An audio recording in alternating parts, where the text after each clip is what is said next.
It was a sunny Sunday afternoon at the Kelsey Swift household, and the air crackled with anticipation. Taylor Swift, the pop powerhouse, had decided it was time to unleash her competitive spirit in a cook-off against her boyfriend, NFL titan Travis Kelce. This wasn't a casual get-together. It was a full-blown culinary clash, where pride was on the line, and laughter would only heighten the stakes. With a determined glint in her eye, Taylor strutted into the kitchen, apron tied and ready for battle. "Travis," she declared, a hint of mischief in her voice, "I hope you're prepared for a serious challenge. I'm about to prove I can dominate more than just the music charts." Travis chuckled, adjusting his crooked cap, his confidence palpable. "Oh, you think you've got this in the bag? Remember, I've conquered the football field. This kitchen is just another arena for me."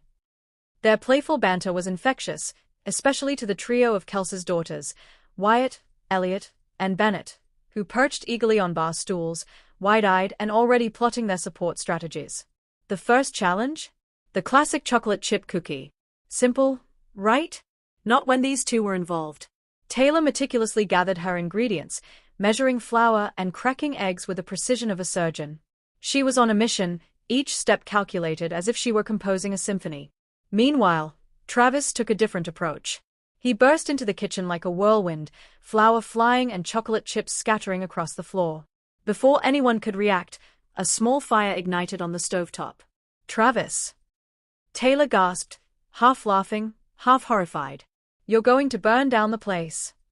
He grinned, fanning the smoke away. "I call it dramatic flair." The kids erupted into laughter. Wyatt doubled over, while Bennett insisted Travis needed a cooking instructor. Elliot, the quiet observer, watched with an expression that screamed judgment, occasionally muttering critiques that went unheard. As the oven timer ticked ominously, the chaos continued. Next up was cupcake decorating, a task that suited Taylor's artistic flair perfectly. Each swirl of frosting was deliberate, each sprinkle placed with intent. In stark contrast, Travis embraced the chaos, creating cupcakes that could only be described as abstract. The kids cheered for his modern art creations, and even Taylor couldn't help but laugh.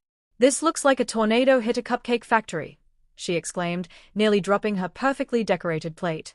"Art takes courage," Travis retorted, holding his cupcake high like a trophy. The playful rivalry was palpable, the kitchen filled with laughter and competitive energy. When it was time for the final tasting, Kelsey and the girls took on the role of judges, ready to determine the champion of this culinary showdown. Taylor's cookies were golden brown perfection, with crunchy edges and gooey centers that melted in the mouth.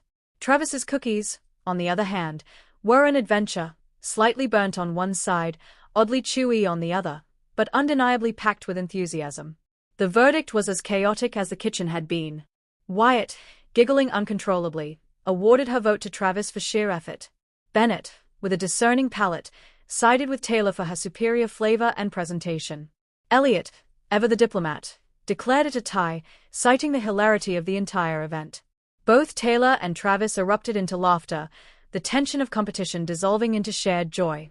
"So, what does this mean?" Taylor asked, still chuckling. "I think it means we both win," Travis replied, pulling her into a playful embrace, his eyes sparkling with mischief. "Next time, though, I'm bringing my secret weapon," he added, an eyebrow raised in challenge.